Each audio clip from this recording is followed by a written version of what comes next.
You did what? My voice cracked as I stared at Carol across the kitchen table, my stomach twisting into knots. She didn't even flinch.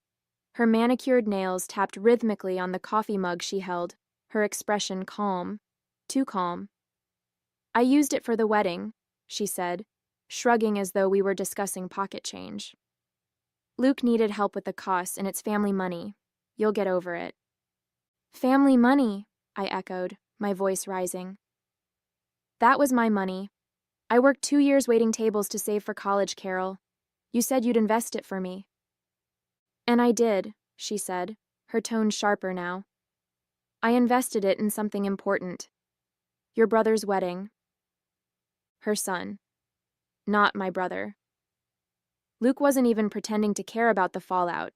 As far as he was concerned, his dream wedding, with its extravagant venue and flower arrangements that probably cost more than my tuition, was far more valuable than anything I could have planned for myself. My blood boiled, but before I could respond, my father walked into the room, coffee in hand. What's all this yelling about? He asked, his eyes darting between us. Ask Carol, I snapped. She spent my college savings on Luke's wedding. My name is Emma Williams, and I'm 19 years old. For as long as I can remember, my stepmother, Carol, has been the dominant force in our house.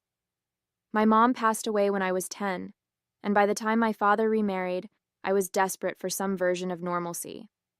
But Carol made it clear early on that her priorities were her biological son, Luke, and herself.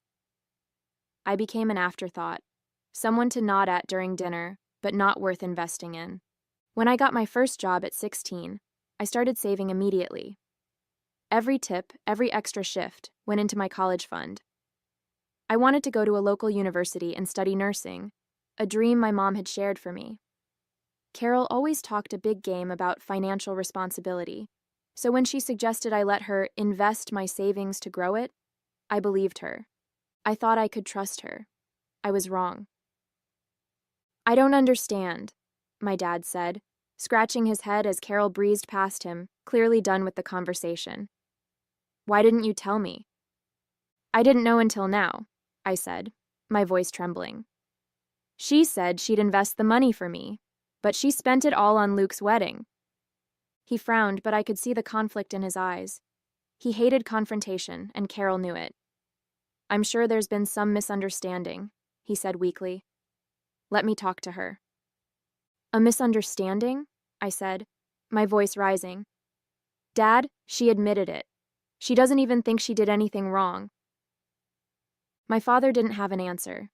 He muttered something about needing to get to work and disappeared upstairs, leaving me alone in the kitchen with the weight of my stepmother's betrayal pressing down on me. She had stolen my future, and my father was too spineless to stand up to her. That night, as I lay in bed staring at the ceiling, my anger turned into resolve. I wasn't going to let her get away with this. That money was mine, and if my father wouldn't fight for me, I'd fight for myself. The next morning, I called a local lawyer whose name I found on a flyer at the library.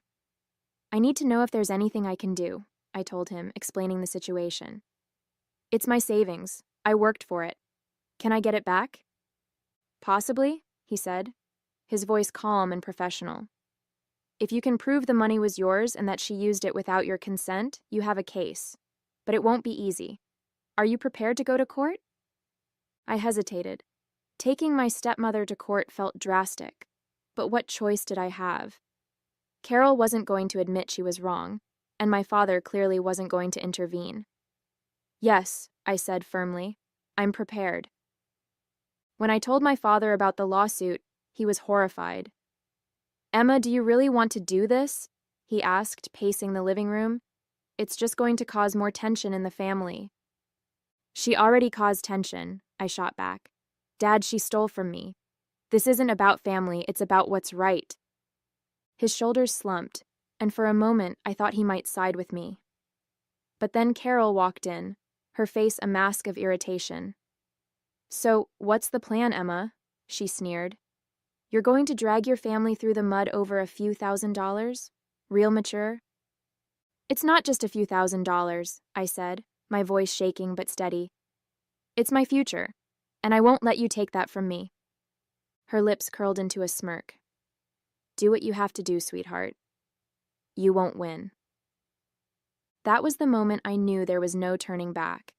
Carol thought she could intimidate me into backing down, but she underestimated just how far I was willing to go. With the lawyer's help, I filed the lawsuit and started gathering evidence, bank statements, pay stubs, anything that proved the money was mine. It wasn't just about the $8,000 anymore. It was about standing up for myself, about refusing to let someone else dictate my worth. Carol had stolen more than my savings. She'd stolen my trust. And I was determined to get it back. Filing the lawsuit against Carol felt like stepping into uncharted territory. I wasn't just taking on my stepmother. I was taking on the fragile balance of my family. My father avoided me more than ever, retreating to his workshop whenever I was home. Carol, on the other hand, went out of her way to antagonize me.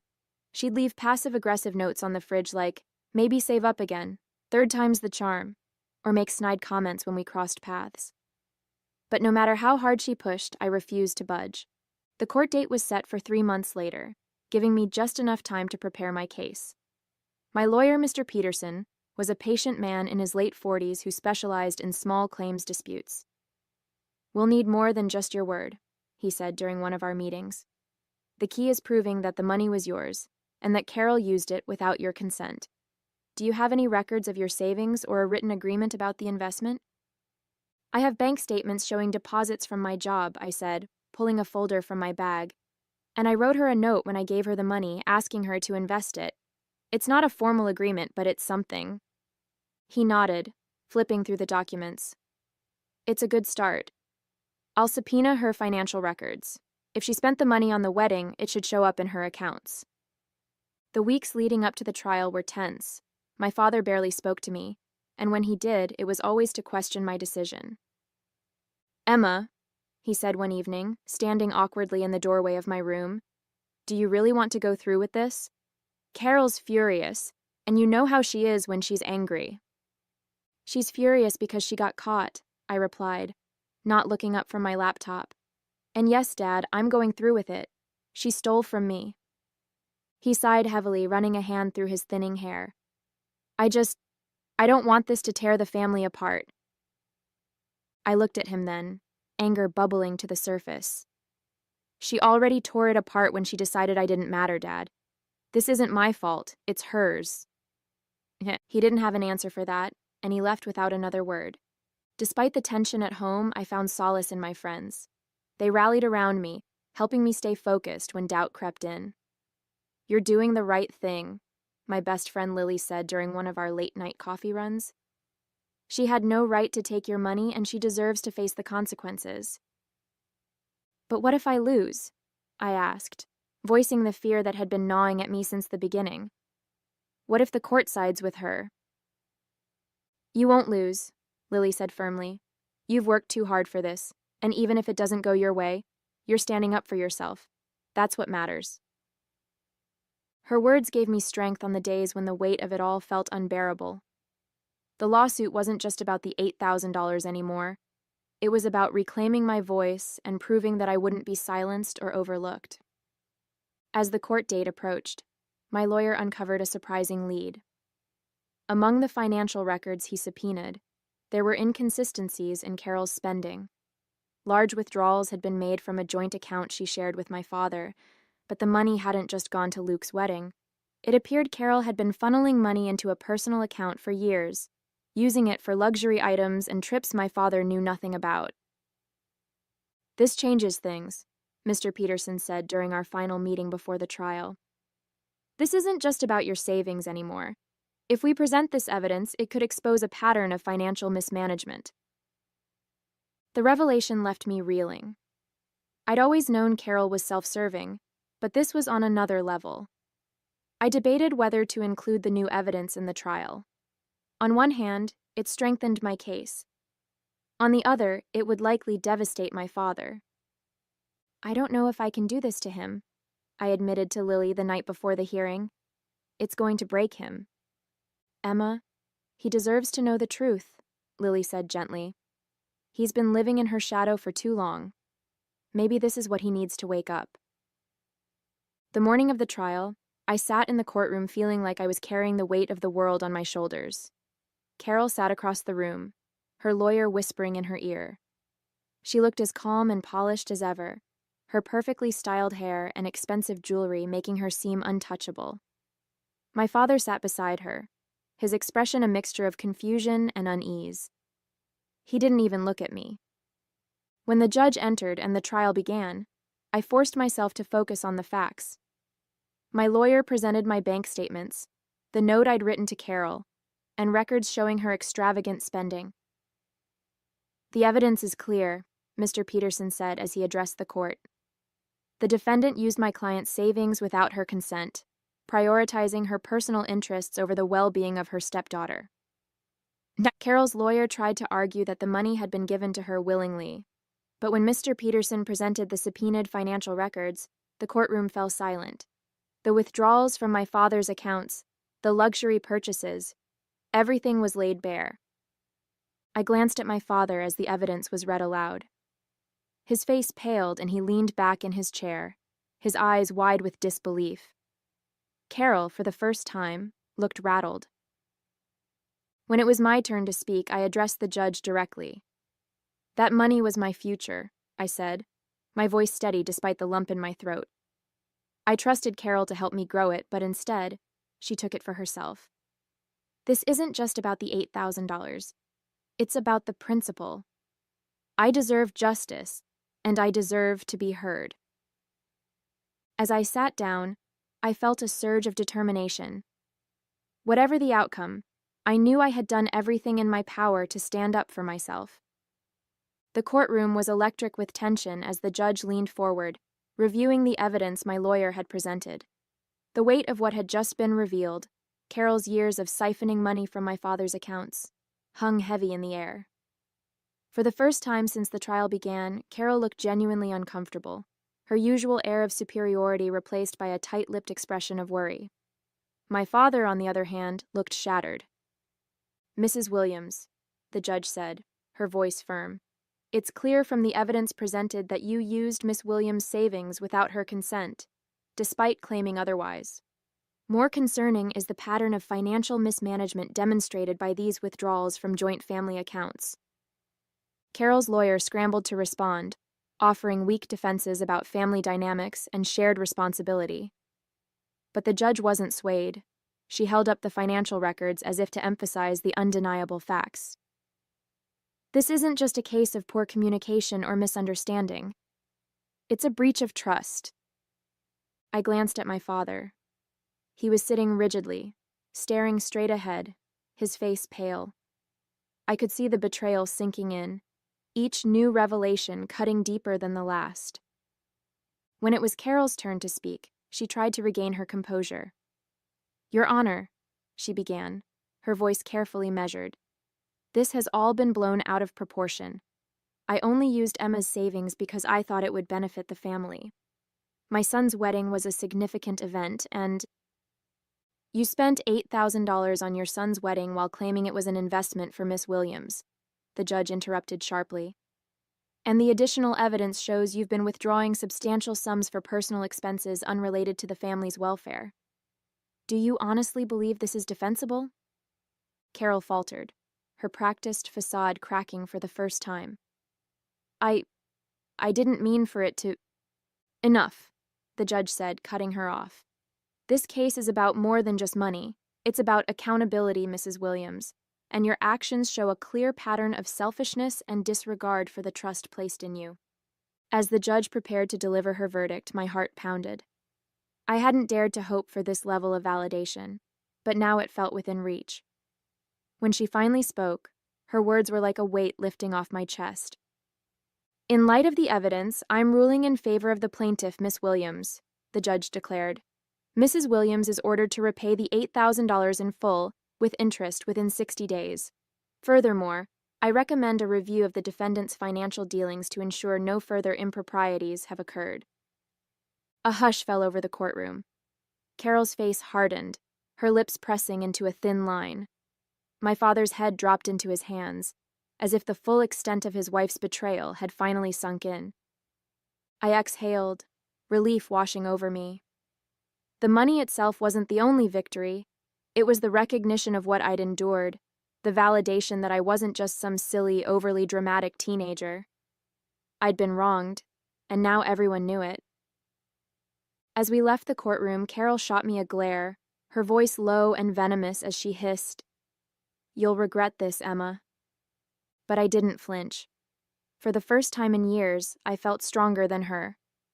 "No, Carol," I said, meeting her gaze head-on. "You'll regret underestimating me." My father caught up with me in the hallway, his face lined with exhaustion and regret. "Emma," he began, his voice faltering, "I didn't know. I had no idea she was—" "You didn't want to know," I interrupted, my tone sharp but not unkind. "You looked the other way because it was easier than confronting her. But this is what happens when you ignore the truth." He nodded slowly, his shoulders slumping. "You're right. I failed you. And I'm sorry." It wasn't the heartfelt apology I'd always dreamed of, but it was a start. For the first time, I saw my father not as the passive figure who had let me down, but as a man grappling with the consequences of his choices. It didn't excuse what had happened, but it gave me a sense of closure I hadn't expected. As I walked out of the courthouse, the sun was shining, the weight of the trial finally behind me. The battle had been long and painful, but I'd stood up for myself and won. Carol's actions were exposed for what they were, and my father's blind loyalty to her had been shaken. I glanced at my phone, where a text from Lily lit up the screen. "You did it? Drinks on me tonight?" Smiling, I typed back, "Absolutely." The fight wasn't just about the money, it was about reclaiming my agency, proving to myself that I had the strength to demand what I deserved. And now, with the verdict in my favor, I could finally move forward. The days after the trial felt surreal. The $8,000 was officially mine again, though Carol's begrudging compliance with the court order made it clear this wasn't over for her. She returned home in icy silence, avoiding both my father and me at every opportunity. It was strange to see her so subdued, her usual dominance replaced by a simmering resentment. But for once, she wasn't calling the shots, and that was enough for me. My father, on the other hand, seemed lost.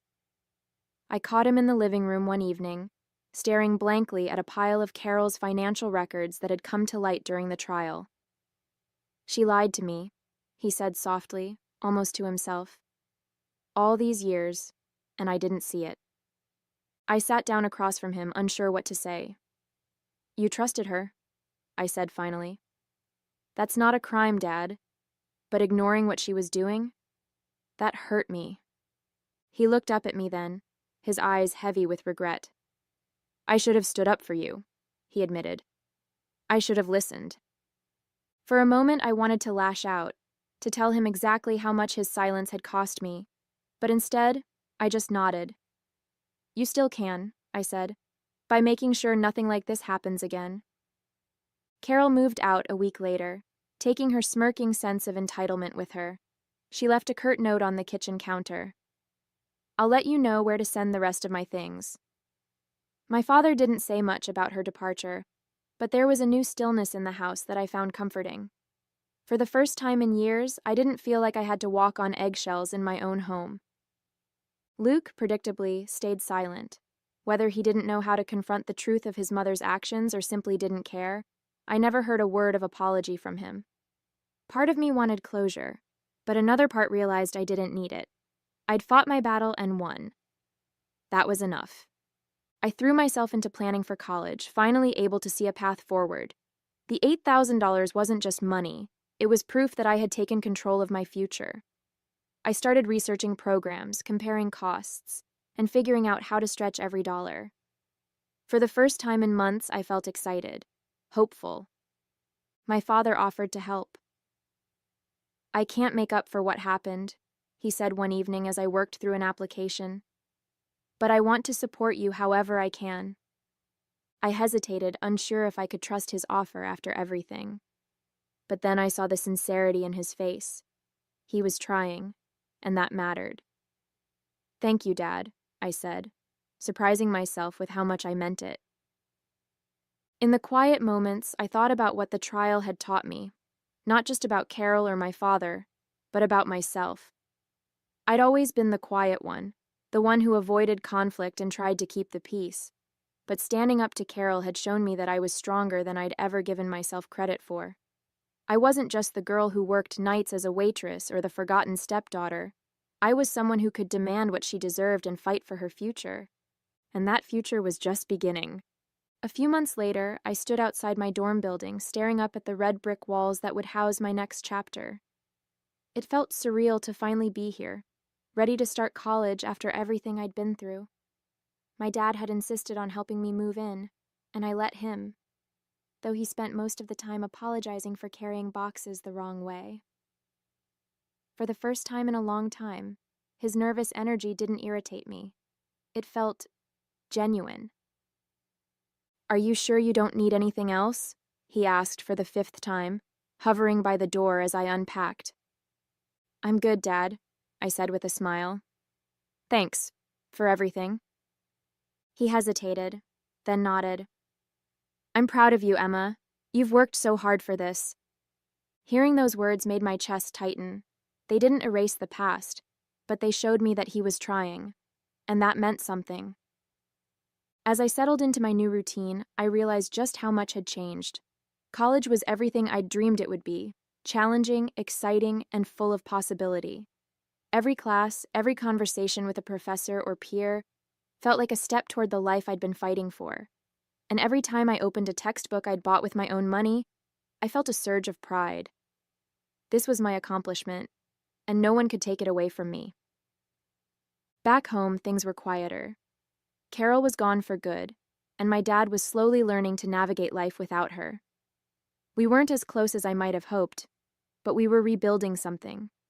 He called every Sunday to check in, and I appreciated his effort more than I ever thought I would. As for Carol and Luke, they faded into the background of my life, their importance shrinking with each passing day. I didn't need their validation, nor did I waste time waiting for an apology that would never come. I'd already gotten what I needed: my independence, my sense of self, and my future. One weekend, Lily came to visit, and we sat on a bench near campus, drinking overpriced coffee and laughing about the ridiculousness of dorm life. "You're killing it, Emma," she said, bumping my shoulder. "After everything that happened, you're still standing. And not just standing, you're thriving." Her words stuck with me. For so long, I'd been defined by what others thought of me: Carol's dismissiveness, my father's inaction, even Luke's indifference. But now, for the first time, I wasn't living in their shadow. I was carving my own path, and it felt incredible. As I walked back to my dorm that evening, the campus buzzing with life around me, I thought about the girl I'd been a year ago, hesitant, uncertain, and too afraid to stand up for herself. That girl was gone. In her place was someone stronger, more confident, and ready to take on whatever came next. This wasn't just a resolution to a chapter, it was the beginning of something new. My life was mine, and I was finally ready to live it.